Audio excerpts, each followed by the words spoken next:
Hi hello ನಮಸ್ತೆ welcome to Sushma creatives and vlogs. ಎಲ್ಲರೂ ಚೆನ್ನಾಗಿದ್ದೀರಾ ಅಂತ. ಈ ವಿಡಿಯೋ ಬಂದು ನಾನು ಆಯುಧ ಪೂಜೆಯಲ್ಲಿ ತೊಗೊಂಡಿರೋ ಅಂಥ ಫ್ಯೂ ಕ್ಲಿಪ್ಪಿಂಗ್ಸ್ನ ಇಲ್ಲಿ ಆ್ಯಡ್ ಮಾಡಿದ್ದೀನಿ.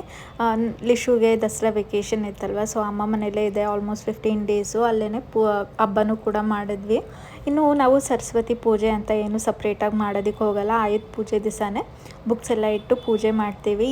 ಈ ಬುಕ್ಸ್ ಎಲ್ಲ ಇಟ್ಟಿರೋದು ನೋಡಿದ್ರೆ ನನ್ನ ಸ್ಕೂಲ್ ಡೇಸ್ ನೆನಪಾಗುತ್ತೆ. ಅವಾಗೂ ಅಷ್ಟೇ ಅಮ್ಮ ನಾನು ಓದೋ ಅಂಥ ಬುಕ್ಸ್ ಎಲ್ಲ ಇಟ್ಟು ಪೂಜೆ ಮಾಡ್ತಾಯಿದ್ರಿ. ಈ ಸರಿ ನಾನು ಲಿಶು ಬುಕ್ಸ್ನೆಲ್ಲ ಇಟ್ಟಿದ್ದೀನಿ. ಇನ್ನು ಲಿಶು ಕಾರ್ ಆಗಿರಲಿ ಅಥವಾ ಅವಳ ಟಾಯ್ಸ್ ಅಂದರೆ ದೊಡ್ಡ ದೊಡ್ಡ ರೈಡ್ ಆನ್ ಬೈಕ್ಸೇ ಆಗಿರಲಿ, ಅದನ್ನೆಲ್ಲ ನಾನು ಮನೆಗೇನು ತೊಗೊಂಬಂದಿಲ್ಲ. ಯಾಕಂದರೆ ನಮ್ಮದು 2 BHK ಅಷ್ಟೇ ಆಗಿರೋದ್ರಿಂದ ಎಲ್ಲ ಊರಲ್ಲೇ ಇಟ್ಟಿದ್ದೀನಿ. ಅದಕ್ಕೂ ಎಲ್ಲ ಪೂಜೆ ಮಾಡಿದ್ವಿ. ಆನಂತರ ಕಾರುಗಳಿಗೆ ಎಲ್ಲ ಪೂಜೆ ಮಾಡಿ ಈಗ ಲಿಶು ಹಾಗೆ ಶರಣ್ ಜೊತೆ ಏನೋ ಒಂದು ಜೀಪ್ನೇನೋ ಓಡಿಸ್ತಾ ಇದ್ಲು. ಇದು ಬಂದು ನಮ್ಮ ಅಕ್ಕನ ಮಕ್ಕಳದು ಜೀಪು. ಲಿಶುದು ಬ್ಲೂ ಕಲರ್ ಕಾರು. ಇನ್ನು ಅಲ್ಲೆಲ್ಲ ಮುಗಿಸ್ಕೊಂಡು ನಾವು ಹೋಗಿದ್ದು. ಆನಂತರ ಗ್ರಾಮ ದೇವತೆ ಪೂಜೆ ಇಟ್ಕೊಂಡಿದ್ರು ನಮ್ಮಣ್ಣ, ಅಲ್ಲಿಗೆ ಹೋಗಿ ಬಂದ್ವಿ.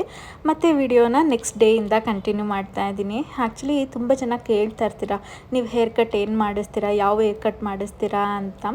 ನಾನು ಸ್ಪಿನ್ನಲ್ಲಿ ಮಾಡಿಸ್ತೀನಿ ಬಗಲ್ಗುಂಟೆಯಲ್ಲಿ. ಹಾಗೆ ನಾನು ನಾರ್ಮಲಾಗಿ ಫೆದರ್ ಅಥವಾ ಲೇಯರ್ ಮಾಡಿಸ್ತೀನಿ, ಇಲ್ಲಾಂದರೆ ಫೆದರ್ ಕಮ್ ಲೇಯರ್ನ ಮಾಡಿಸ್ತೀನಿ. ಒಂದು ಸತಿ ಏನೋ ಮರ್ಮೇಡ್ ಫೆದರ್ನ ಮಾಡಿಸಿದ್ದೆ, ಆವಾಗೂ ಕೂಡ ತುಂಬಾ ಚೆನ್ನಾಗಿ ಬಂದಿತ್ತು. ಯಾವಾಗಲೂ ನಾನು ಇಲ್ಲೇ ಹೋಗೋದು, ಯಾಕಂದರೆ ಅಲ್ಲಿ ಚೆನ್ನಾಗಿ ಮಾಡ್ತಾರೆ. ಹಾಗೆ ನನಗೆ ಸೆಟ್ ಕೂಡ ಆಗೋಗ್ಬಿಟ್ಟಿದೆ ಅಲ್ಲಿ, ಸೊ ಹಾಗಾಗಿ ಅಲ್ಲೇ ಹೋಗ್ತೀನಿ. ಇವತ್ತೇನೋ ನಾನು ಕೂಡ ಹೇರ್ ಕಟ್ ಮಾಡಿಸ್ಬೇಕಿತ್ತು, ಹಾಗೆ ಶರಣು ಕೂಡ ಹೇರ್ ಕಟ್ ಮಾಡಿಸ್ಬೇಕಿತ್ತು. ಇನ್ನು ಲಿಶುಗೆ ರಜಾ ಇತ್ತಲ್ವ, ಸುಮ್ಮನೆ ಮನೆ ಹತ್ರ ಒಬ್ಬಳೇ ಇರೋ ಬದಲು ಅವಳನ್ನು ಕರ್ಕೊಂಡು ಹೋಗೋಣ. ಹಾಗೆ ಅವಳು ತುಂಬ ದಿವಸದಿಂದ ಪಿಜ್ಜಾ ಬೇಕು ಅಂತ ಕೇಳ್ತಾ ಇದ್ಲು. ಡಾಮಿನಲ್ಸ್ ಅಲ್ಲೇ ಕೆಳಗೇನೆ ಇರೋದು, ಸೊ ಹಾಗಾಗಿ ಅವಳಿಗೆ ಪಿಜ್ಜಾ ಎಲ್ಲ ತಿನ್ನಿಸ್ಕೊಂಡು ಆನಂತರ ನಾವು ಹೇರ್ ಕಟ್ಟಿಗೆ ಹೋಗಿದ್ವಿ. ಹಾಗೆ ನನ್ನ ಹೇರ್ ಕೇರ್ ರೋಟೀನ್ ಬಗ್ಗೆನೂ ಕೂಡ ತುಂಬ ಜನ ಕೇಳ್ತಾ ಇದ್ರಿ, ಏನು ಹಚ್ತೀರಾ ಅಂತ. ನಾರ್ಮಲ್ ನಾನು ಕೊಬ್ಬರಿ ಎಣ್ಣೆ ಹಚ್ತೀನಿ, ಅದರಲ್ಲೂ ನಾನು ಮನೆಗೆ ಮಾಡ್ಕೊಳೋ ಅಂಥ ಎಣ್ಣೆನೇ ಹಚ್ಚೋದು. ಯಾವ ಥರ ಮಾಡ್ತೀನಿ ಆ ಆಯಿಲ್ನ ಅನ್ನೋದನ್ನ ನಾನು ಆಲ್ರೆಡಿ ನನ್ನ ಯೂಟ್ಯೂಬ್ ಚಾನಲಲ್ಲಿ ಪೋಸ್ಟ್ ಮಾಡಿದ್ದೀನಿ. ಇಫ್ ಇನ್ ಕೇಸ್ ಏನಾದರೂ ಅದ್ರ ಲಿಂಕ್ ನಂಗೆ ಸಿಕ್ಕಿದ್ರೆ ಈ ಡಿಸ್ಕ್ರಿಪ್ಷನಲ್ಲಿ ಹಾಕಿರ್ತೀನಿ, ಆಯಿತಾ. ಹಾಗೆ ರೆಗ್ಯುಲರ್ ಆಗಿ ನಾನು ಹೇರ್ ಟ್ರಿಮ್ಮಿಂಗ್ ಕೂಡ ಮಾಡಿಸ್ತಾ ಇರ್ತೀನಿ, ಯಾಕಂದರೆ ಸ್ಪ್ಲಿಟ್ ಎಂಡ್ಸ್ ಹಾಕಿಬಿಟ್ರೆ ಮತ್ತು ಹೇರ್ ಬೆಳೆಯೋದಿಲ್ಲ. ಸೊ ಹಾಗಾಗಿ ಇದು ಬಂದು ನಾನು ಈ ವಿಡಿಯೋನ ನಾನು ಇನ್ಸ್ಟಾಗ್ರಾಮ್ ರೀಲ್ಸನ್ನೇನೋ ಪೋಸ್ಟ್ ಮಾಡಿದ್ದೆ. ತುಂಬ ಜನ ನನಗೆ ರಿಕ್ವೆಸ್ಟ್ ಮಾಡಿದ್ರಿ ಮೇಕಪ್ನ ಫುಲ್ ಎಕ್ಸ್ಪ್ಲೇನ್ ಮಾಡ್ತಾ ಡೀಟೇಲ್ ಆಗಿ ಪೋಸ್ಟ್ ಮಾಡಿ ಅಂತ. ಸೊ ಹಾಗಾಗಿ ಈ ವಿಡಿಯೋದಲ್ಲಿ ಆ್ಯಡ್ ಮಾಡಿದ್ದೀನಿ. ಇನ್ನು ಈ ಸ್ಯಾರಿ ಬಂದು ನಾನು ಲಿಶು ಸೀಮಂತಕ್ಕೆ ಪರ್ಚೇಸ್ ಮಾಡಿರೋ ಅಂಥದ್ದು, ಅಂದರೆ ಅಮ್ಮನ ಮನೆ ಸ್ಯಾರಿ ಅಂತ ಏನು ಹೇಳ್ತೀವಿ ಆ ಥರ.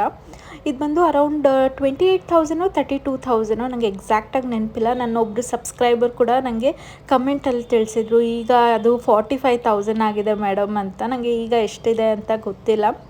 ಸೊ ಇದನ್ನು ವೇರ್ ಮಾಡಿದ್ದೀನಿ. ಇನ್ನು ಈ ಬ್ಲೌಸ್ನ ನಾನು ಸಂಕ್ರಾಂತಿಗೆ ಅಂತ ಉಟ್ಕೊಂಡಿದ್ದೆ ಅನಿಸುತ್ತೆ, ಸಂಕ್ರಾಂತಿಗಲ್ಲ ವರಮಹಾಲಕ್ಷ್ಮಿಗೆ. ಅದೇ ಬ್ಲೌಸ್ನ ಇಲ್ಲಿ ಪೇರ್ ಮಾಡಿದ್ದೀನಿ. ಫಸ್ಟ್ ನಾನಿಲ್ಲಿ ಸ್ಟ್ರೋಬ್ ಕ್ರೀಮ್ನ ಅಪ್ಲೈ ಮಾಡ್ತಾಯಿದ್ದೀನಿ, ಯಾಕಂದರೆ ನನ್ನ ಹತ್ರ ಪ್ರೈಮರ್ ಏನೂ ನಾನು ಯೂಸ್ ಮಾಡಿರಲಿಲ್ಲ ಈ ಲುಕ್ಕಿಗೆ. ಸೊ ಹಾಗಾಗಿ ಸ್ಟ್ರೋಬ್ ಕ್ರೀಮ್ನೇ ನಾನು ಬೇಸಾಗಿ ಅಪ್ಲೈ ಮಾಡ್ತಾಯಿದ್ದೀನಿ. ನೆಕ್ಸ್ಟ್ ಬಂದು ಫೌಂಡೇಶನ್ನ ಸ್ವಲ್ಪ ಸ್ಟ್ರೋಬ್ ಕ್ರೀಮ್ ಜೊತೆ ಮಿಕ್ಸ್ ಮಾಡಿ ಓವರಾಲ್ ನನ್ನ ಫೇಸಿಗೆ ಅಪ್ಲೈ ಮಾಡ್ತಾಯಿದ್ದೀನಿ.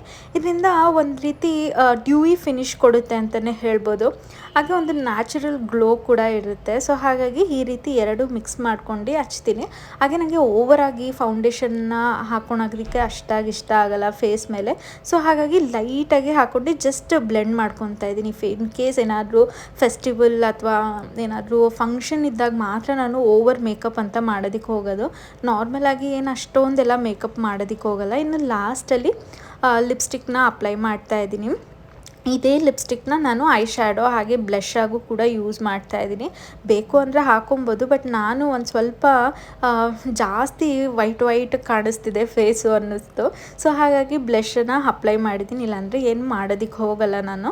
ಇನ್ನು ಪ್ರಾಡಕ್ಟ್ಸ್ ಲಿಂಕ್ ಎಲ್ಲ ನಾನು ಡಿಸ್ಕ್ರಿಪ್ಷನಲ್ಲಿ ಹಾಕಿರ್ತೀನಿ, ಆಯಿತಾ. ಹಾಗೆ ಈ ವಾಚ್ ಲಿಂಕ್ ಕೂಡ ಕೇಳ್ತಾ ಇದ್ರಿ, ಯಾವುದು ನಮಗೆ ಸಿಗ್ತಿಲ್ಲ ಅಂತ. ಇನ್ಫ್ಯಾಕ್ಟ್ ನಾನು ಆಟೋ ಒಂದು ಮೆಸೇಜಲ್ಲಿ ಹಾಕಿದ್ದೆ ಇನ್ಸ್ಟಾಗ್ರಾಮಲ್ಲಿ, ಬಟ್ ಬರ್ತಿಲ್ಲ ಅಂತಲೂ ಕೂಡ ಹೇಳ್ತಾ ಇದ್ರಿ. ಇದನ್ನು ನಾನು ರೀಸೆಂಟಾಗಿ ಶಾಪಿಂಗ್ ಹೋದಾಗ ಪರ್ಚೇಸ್ ಮಾಡಿದ್ದು ಟೈಟನ್ ರಾಗ ವಾಚು.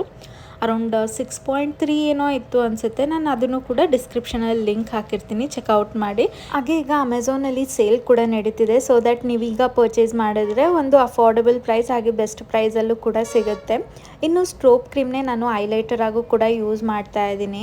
ಜಾಸ್ತಿ ಬ್ಲೆಂಡ್ ಮಾಡಿದ್ರೆ ಅಷ್ಟೊಂದು ಗ್ಲಾಸಿ ಫಿನಿಶ್ ಕೊಡಲ್ಲ, ಲೈಟಾಗಿ ಬ್ಲೆಂಡ್ ಮಾಡಿಕೊಂಡಷ್ಟು ಗ್ಲಾಸಿ ಫಿನಿಶ್ನ ಕೊಡುತ್ತೆ. ಹಾಗೆ ಒಂದು ಗ್ಲೋಯಿಂಗ್ ಮೇಕಪ್ ಲುಕ್ನು ಕೂಡ ಕೊಡುತ್ತೆ. ಹಾಗೆ ಇನ್ಸ್ಟಾಗ್ರಾಮಲ್ಲಿ ಮೆಸೇಜ್ ಮಾಡು ಕೂಡ ಕೂಡ ಕೇಳ್ತಾ ಇದ್ದೀರಾ, ಯಾಕೆ ವೀಡಿಯೋಸ್ನ ಅಪ್ಲೋಡ್ ಮಾಡ್ತಾ ಇಲ್ಲ, ಏನಕ್ಕೆ ಡಿಸ್ಕಂಟಿನ್ಯೂ ಮಾಡಿಬಿಟ್ರಾ ವ್ಲಾಗಿಂಗ್ನ ಅಂತ. ಇಲ್ಲ, ವ್ಲಾಗಿಂಗ್ನ ಏನೂ ಡಿಸ್ಕಂಟಿನ್ಯೂ ಅಂತ ಏನೂ ಕೂಡ ಮಾಡಿಲ್ಲ, ಸ್ವಲ್ಪ ಬ್ರೇಕ್ ತೊಗೊಂಡಿದ್ದೀನಿ ಅಷ್ಟೇ. Will be back soon. So ಇದಿಷ್ಟು ನನ್ನ ಸಿಂಪಲ್ ಮೇಕಪ್. ಇದಕ್ಕೆ ನಾನು ಒಂದು ಇಮಿಟೇಷನ್ ಜ್ಯುವೆಲ್ರಿನ ಪೇರ್ ಮಾಡ್ತಾ ಇದ್ದೀನಿ.